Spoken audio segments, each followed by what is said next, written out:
Iran যুক্তরাষ্ট্রের সংঘাত শুরুর পর থেকেই হরমুজ প্রণালী কখনো আংশিক আবার কখনো পুরোপুরি বন্ধ ছিল। মারাত্মকভাবে ক্ষতিগ্রস্ত হয়েছে বিশ্বের জ্বালানি সরবরাহ। ফলে বিকল্প পথ হয়ে উঠেছিল লোহিত সাগরের প্রবেশপথ বাব আল মানদেব।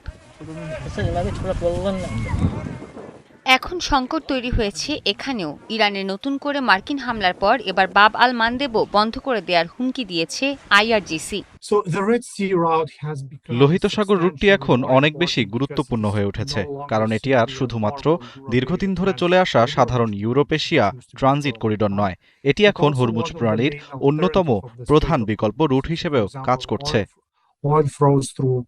ফেব্রুয়ারির ২৮ তারিখে ইসরায়েল ও যুক্তরাষ্ট্রের হামলার পর ইরান হরমুজে আংশিক অবরোধ আরোপ করেছিল। এতে উপসাগর থেকে তেল ও অন্যান্য রপ্তানি ব্যাহত হয়, ফলে দাম বেড়ে যায় এবং বিশ্বব্যাপী জ্বালানি সংকট তৈরি হয়। সৌদি আরব তখন তার স্বাভাবিক দৈনিক অপরিশোধিত তেল রপ্তানির ৭০% বেশি লোহিত সাগরের ইয়ানবু বন্দরে সরিয়ে নেয়। এখন ইয়ানবু থেকে গড়ে ৪০ লাখ ব্যারেল তেল রপ্তানি হচ্ছে, অথচ গত বছরের এই সময়ই ৯,৭৩,০০০ ব্যারেল তেল রপ্তানি হয়েছে এই বন্দর দিয়ে। অর্থাৎ এই বছর এই বন্দরের ব্যবহার বেড়েছে বহুগুণে।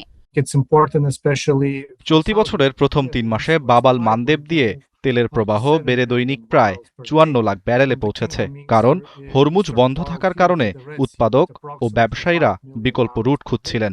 অর্থাৎ এটি এখন হরমুজের একটি পেছনের দরজা বা ব্যাকডোর চ্যানেল হিসেবে কাজ করছে।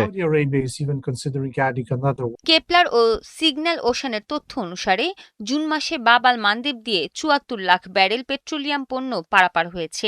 এটা বিশ্বের মোট তেল উৎপাদনের প্রায় ৭%। গত বছর এটি ছিল ৪২ লাখ ব্যারেল।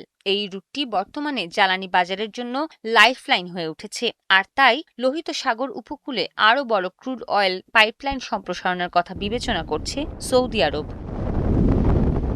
সৃষ্টি ঘটক, ৭১।